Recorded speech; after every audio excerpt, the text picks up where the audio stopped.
Right, picture this. We pluck one ancient Mosasaur and plop it into today's ocean. Could this old sea monster rule the waves all over again? The very first thing you do when you blink awake isn't cracking your shell.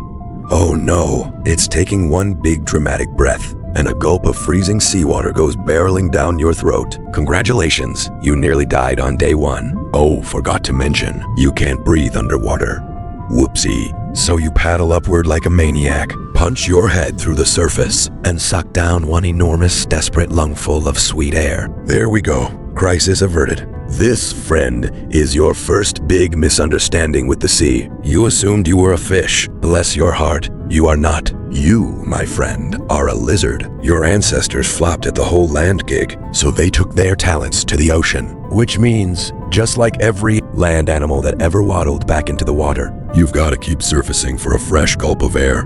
That breath, it's the weakness you'll never, ever shake. And this ocean has zero plans to show one drop of mercy to a wobbly newborn who can barely breathe. None whatsoever. A seabird folds its wings and dive bombs you, beak aimed right at your precious little eyeball. You don't even think about it. You twist, you spin into a snappy barrel roll, and just barely dodge it. That twisting, rolling move, that move belongs to your whole kind. A kill move carved deep into your bones. You dart into a crack in the reef, heart still absolutely hammering, and now it hits you. In this ocean, you are not the hunter right now, you're lunch. For a good long while after that, your life is, frankly, undignified. You scavenge the leftovers other animals didn't finish. You ambush tiny fish and shrimp in the rocks. And you learn to hug the reef, snatch a lightning-fast breath in the safest shallows around, then drop straight back down. Anything bigger than you wouldn't dream of starting something. You hunker in the corner, nibbling only the snacks that can't fight back. That Cretaceous overlord pedigree of yours is still buried inside this itty-bitty body. It's waiting for you to grow up. 6 months later, you're 3 meters long and 100 kilos of pure attitude. And then, one day, you lock your eyes onto a barracuda. For the first time ever, you're not taking the easy leftovers. You're doing it yourself. You rock it up from below. First attempt. You whiff completely. That thing's slipperier than you bargained for. Second attempt. And you finally clamp down on it. Yes, you finish your barracuda. And oh look, breathing time again. And if nothing unexpected happens, well, something unexpected is about to happen. From the shadow of the reef, a dark shape comes barreling out. A massive adult giant grouper, big as a fridge. It chomps down hard on your flank, and the pain blacks out your vision. You wrench your body with everything you've got, rolling and twisting till you rip free of its jaws, then drag your wounded self back into the reef. That one bite burns a lesson into you that you'll never forget. The thing that keeps you alive and the thing that nearly ends you might just be the exact same thing. Breathing becomes your personal boogeyman. From now on, before every single breath, you scan the whole neighborhood first. Make sure the coast is clear, and only then sneak up top.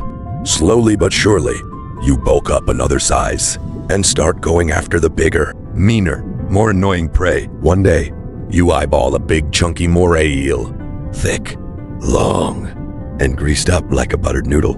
You bite down, and it goes completely berserk, coiling and twisting inside your mouth, and biting you right back. Rude. It's so slippery you simply can't hold on. It's about to squirm out through the gaps in your teeth. But right at that moment, something bizarre happens inside your mouth. A second row of teeth rises up on the roof of your mouth. Tiny little things all hooked backward. Whatever you grab can only go in, never out. The harder it struggles, the deeper it gets shoved toward your throat. Pair that with a jaw that, like a snake, can unhinge and gape absurdly wide. And no matter how big or slippery the prey is, once it's in your mouth, there's no escape. Ever. From this point on, you're no longer the timid baby hiding in the rocks. No prey's too big. Taking it down is honestly no sweat now. You grow bigger and bigger, closing in on full adulthood, and the little nobodies of the shallows scatter the second they spot you coming. But the thing that truly locks in your throne is one brutal brawl. You set your sights on a lush patch of seagrass, absolutely swarming with prey, but a gang of bull sharks already runs the joint. The nastiest shark in these coastal waters. Short-tempered, fiercely territorial, bold enough to cruise into freshwater rivers, and they roll deep in packs. And for this hunting ground, you and the bull sharks lock jaws. It's an absolute bloodbath. It's you against the entire crew. Gash after gash gets carved into your hide, blood blooming out into the water. You latch onto one of them and refuse to let go, unleashing the move that's lived inside you since the day you were born.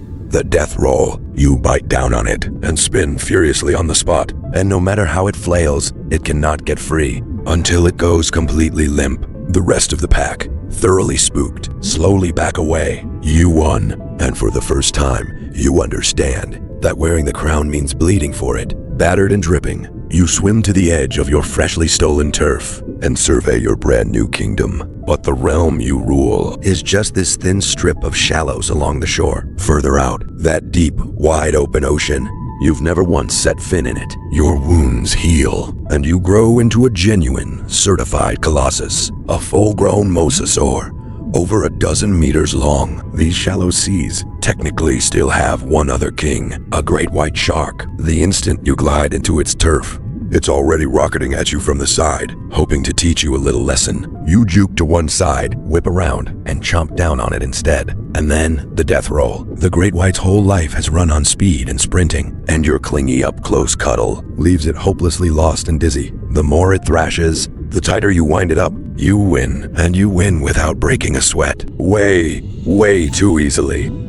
So easily, it leaves you a little dazed. That former king of the shallows couldn't survive one single move against you. From this moment on, these shallow seas hold nothing left worthy of being your rival. You're now the rightful king of the sea, but this throne came far too easily. So easily that you hover in an empty hunting ground, honestly unsure who on earth is even left to conquer. Carried along by that strange, itchy restlessness, you swim, for the very first time, toward the place you've never been, the deep, wide-open ocean. You want to find out whether anything in this world is a match for your considerable talents. You swim onward, diving deeper and deeper, and the deeper you go, the heavier that nagging unease settles in your chest. Time to breathe again. You rise to the surface, crack open and gulp down a breath, and right then, you see them. A pod of enormous black and white giants, arranged in a formation you can't read, swimming straight at you. They clock you in an instant. This big, beefy thing in their waters, every muscle in your body snaps tight. You open your jaws, drop your body low, and the death roll is locked, loaded, and ready to rip. They're in no rush to attack. Instead, they calmly fan out, swimming and trading low-frequency whistles, slowly boxing you in. You watch them carefully, ready to counter at any second. The water behind you suddenly drops. The first one slams into you, right into all that energy you've been hoarding. You twist and bite clean through its vitals. Before it can even sink, a second one lunges from the front. You clamp onto its fin, fling it away hard, and spin around with the momentum. A few of them are bunched up on your left, half a beat too slow. You don't wait for them to snap out of it. You dart over and grab the nearest one. Death roll. You bite down and spin like a tornado, and no matter how it fights, it can't get loose. And this roll sends the ones beside it tumbling into pure chaos. Blood spreads through the water. The true masters of this ocean just got schooled by you. But the brilliance of Orcas was never about fighting one-on-one. After taking a few losses, they instantly switch up the game plan. No more tangling with you head-on. Instead, they take turns. One charges in, bites, and bails, and another instantly nips you from behind, always hitting the spots your tough bones can't protect. The meat at the base of your fins and tail, the soft belly that hasn't hardened yet.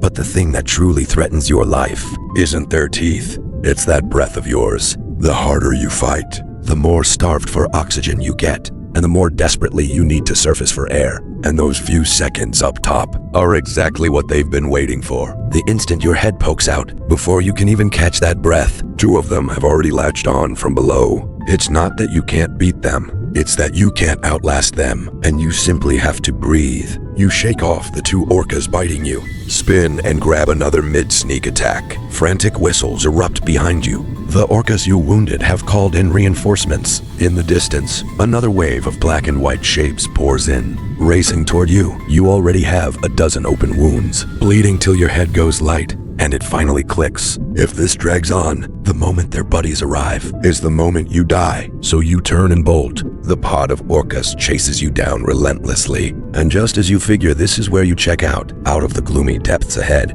a shadow appears, unnaturally, ridiculously huge, several times bigger than any of the Orcas, hunting you down. It cruises along lazily, not even sparing you a glance. But that pod that was just gnawing on you nonstop, their whistles cut out, their formation wobbles. They freeze right where they are. After a burst of frantic whistles, they reform their ranks, turn around, and leave, and suddenly it dawns on you. This giant beast in front of you is something even Orcas won't casually mess with. The Colossus gives you one long, deep look, then turns and melts out of your sight. You flee back to the cozy shallows you know best, covered head to tail in wounds, but somehow still alive. In the days that follow, you keep replaying that giant in your head, the one even the ocean's masters made way for. You don't know what it was. You only faintly sense that it carried the very same thing you do, a scent that doesn't belong to this ocean, but it's already sunk back into the deep, a place you'll never reach in your lifetime. You conquered the entire shallows. You crushed a great white, one-on-one. Even the true masters of this sea, you can flip belly up,